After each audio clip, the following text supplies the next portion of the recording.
ఇటీవలి అసెంబ్లీ ఎన్నికల్లో బీఆర్ఎస్ ఓటమి నేపథ్యంలో అధైర్యపడవద్దని భవిష్యత్తు మనదేనని మాజీ మంత్రి BRS Siddipet MLA Harish Rao party శ్రేణులకు చెప్పారు. బుధవారం మెదక్ పట్టణంలోని వైస్రాయ్ గార్డెన్ లో కార్యకర్తలతో సమావేశమయ్యారు. ఈ సందర్భంగా ఆయన మాట్లాడుతూ రానున్న లోక్సభ ఎన్నికల్లో మన సత్తా చూపిద్దామని పిలుపునిచ్చారు. సోషల్ మీడియాలో పనిగట్టుకుని బీఆర్ఎస్ పై అసత్యాలు ప్రచారం చేస్తున్నారని, వీటి పట్ల అప్రమత్తంగా ఉండాలని సూచించారు.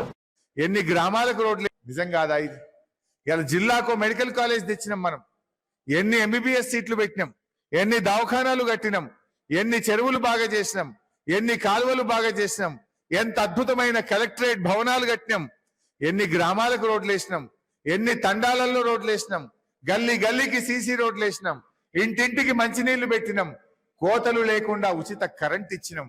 ఇట్లా ఎన్నో మంచి కార్యక్రమాలు మనం చేసుకున్నాం. ప్రజలు గమనిస్తారు. ఇంత మంచి కార్యక్రమాలు చేసినాం కనుక తప్పకుండా ప్రజలు గమనిస్తారు. ఇలా వాళ్ళు కొన్ని గోబల్స్ ప్రచారం చేసినారు, నమ్మొచ్చు. కానీ రేపు నిజాలు బయటకు వస్తాయి. ఏది న్యాయమో ప్రజలకు అర్థమవుతుంది. ఆ రోజు మళ్ళీ మన మంచి రోజులు వస్తాయి మన కోసం. సరే, తప్పకుండా మీ సూచనలను పార్టీ దృష్టికి తీసుకుపోతా, కేసీఆర్ గారి దృష్టికి తీసుకుపోతా, వాటిని ఇంకా సవరించుకొని రాబోయే రోజుల్లో ప్రజల ఆలోచనలకు అనుగుణంగా మంచిగా ముందుకు పోదాం. ఏదన్నా జరగచ్చు, వాళ్ళ గోబల్స్ ప్రచారం కానీ ఒకటో రెండో మన నిర్ణయాలు కావచ్చు.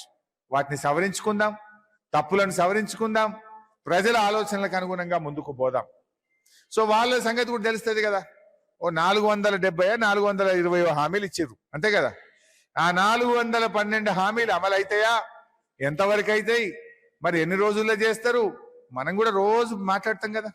వదులుదాం ఓ 50 రోజులు 100 రోజులు, కానీ తొందర ఏమున్నది. అయినాక షురూ చేద్దాం. ఇక అప్పుడు ప్రజల పక్షాన్ని నిలబడదాం.